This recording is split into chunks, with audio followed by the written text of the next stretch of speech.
излагањето на колегата Павле Благоевски е образлагање на неговата оставка, а не лечење на фрустрациите кои што се оседнат.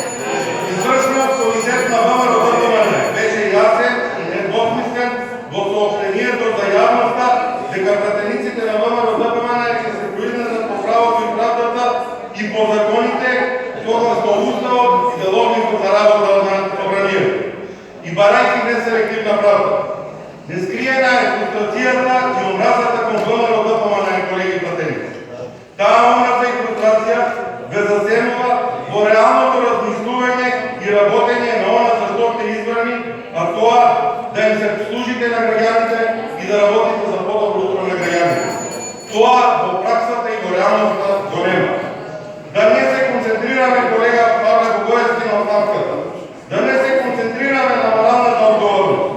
Да се концентрираме на одговорноста за поднесување на оставката.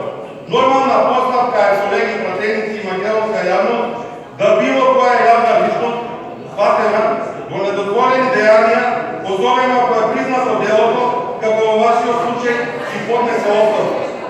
Очекува во наредниот период институциите да си ја завршат својата работа и конечно еден случај од оваа неспособна власт да го добие своја разврска.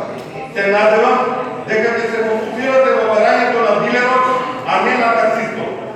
Секој обид на глорификација на ова што вие денеска го правите, не поминува кај граѓаните. И на крај, непримерниот ваш однос во изминатиот период кон колегите пратеници од говорницата по принципот на карма ви се враќа вам. Нека биде поука за сите колеги пратеници. Ви благодарам.